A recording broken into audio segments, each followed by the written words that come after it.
it got into the situation. It was a news peg each day, and I'm sure Valenti and Rico were just eating this stuff up. First, you had Jim flirting with the NFL, with the Carolina Panthers, and with a phone call, and then the Broncos had a supposedly virtual interview with him. Then you had Ono tweeting out, "Hey, Jim just called me. He's coming back, people."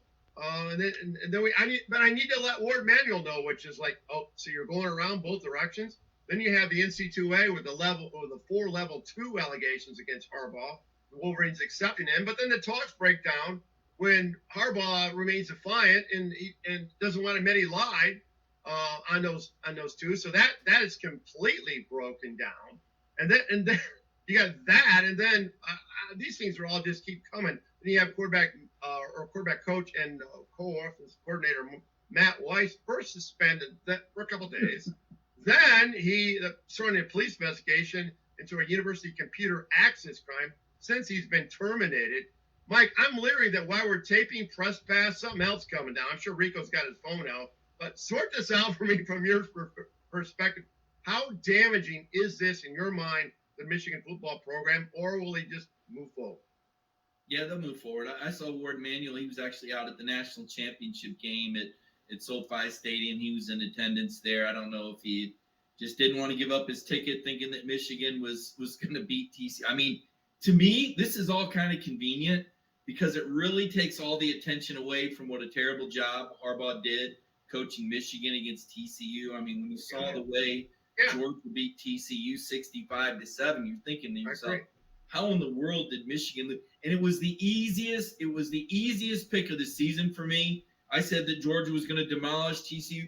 Michigan literally gave TCU 28 points. See, this is what Michigan and Jim Harbaugh don't want you talking about, is what an incredible meltdown that was, what a terrible coaching job, the lack of execution. There should be some coaches fired based on that performance. I mean, One performance, you'd fire him. One performance, really? Well, I mean, some assistant coaches, some change. Obviously, they found one way to get rid of one guy. I don't even know what. I mean, what is there on a football computer we're stealing that's a fireable offense? I don't even want to imagine. Like, I have Rico. Well, Mike, here's the thing. It actually extended past the football computer to their neighbor. His neighbor was like, yeah, there was unmarked cars and people walking out with computers from his home. So we have no idea what this is.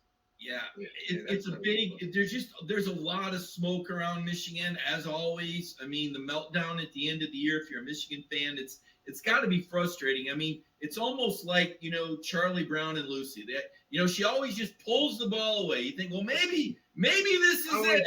Here's the big. Oh, they beat Ohio State. Oh, they're ready to. And then they lose to this TCU team that lost 6. You realize 65 points for Georgia. That's the second most. Kirby, he couldn't stop scoring.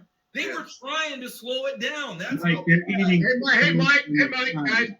I think Mike Griffith just broke the Lucy Charlie Brown record of analogies with the football. I mean, I think that's at 47 right now. So have we used it before? I can't remember. But I mean, but think about it. They were sitting there eating chicken wings on the sideline. They were so disengaged that it was like, okay, we're trying not to run up the score.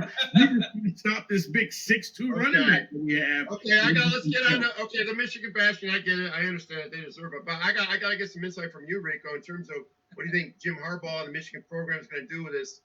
Is Sharon Moore going to be the guy steering the ship now as the offensive coordinator, and just hire a quarterback coach on the outside? Or what do you think and how do you think this is going to answer that, and then also recruiting in this final minute of this segment? Well, I do think that Sharon Moore will probably end up just being the coordinator. I mean, he'll probably get somebody from his brother because they got that, rent a coordinator program going on with the Ravens for the internship. Hey, you guys.